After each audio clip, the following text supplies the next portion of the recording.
देखी भैया, रावण सीता के हर के ले गई और लोभ देता, लालच देता कि हे सीता तू हमरा लंका के रानी बन जा, हम तुम्हारा के सोना के महल दे दे।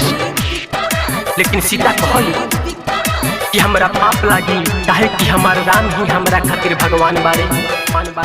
सुनी सिया कौना भाव में कहतड़ी,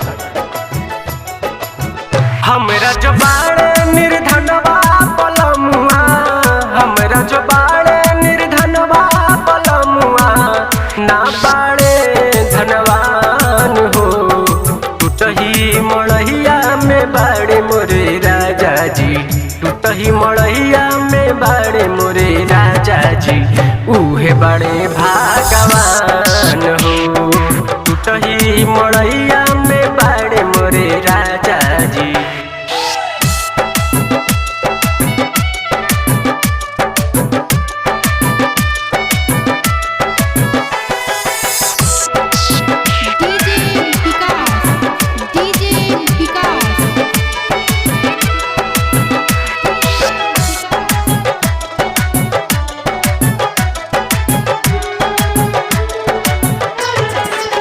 हमरा न चाही सोना अटारी, हमरा न चाही केहू के मोटर और गाड़ी।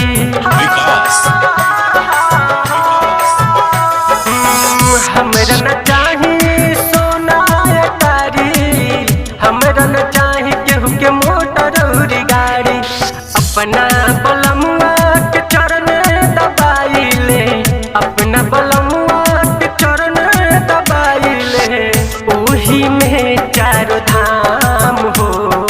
टूटही मड़हिया में बाड़े मोरे राजा जी, टूटही मड़हिया में बाड़े मोरे राजा जी, उहे बड़े भगवान हो। टूटही मड़हिया में बाड़े मोरे राजा जी।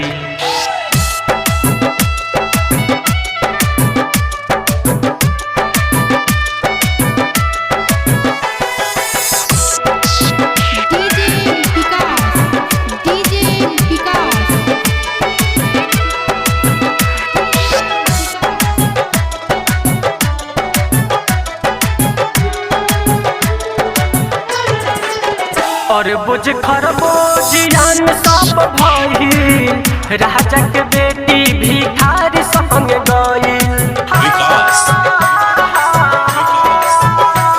हाँ, और बुझ खरबोजियान सब भाई, राजा के बेटी भिखारी संग गई।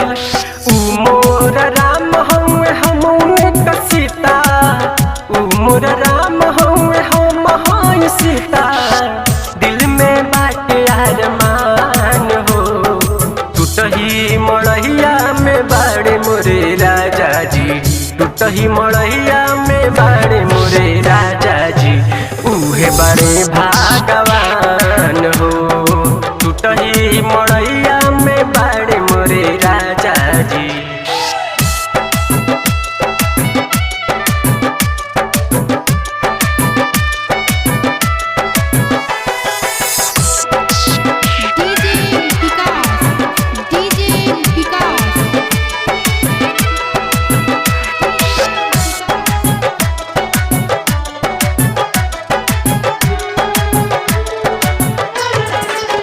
पेन्हे के ना ओढ़े के बतवनो लुगरिया, पियम के धोके राम रहिया कवरिया।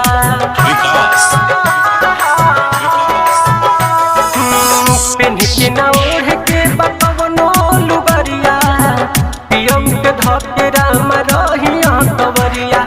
लाले पपिहराई बात बतवले, लाल मंडी पहुकुम बात बतवले, रहेला बलम में परान हो। टूटही मड़हिया में बाड़े मोरे राजा जी, टूटही मड़हिया में बाड़े मोरे राजा जी, उहे बाड़े भगवान हो। टूटही मड़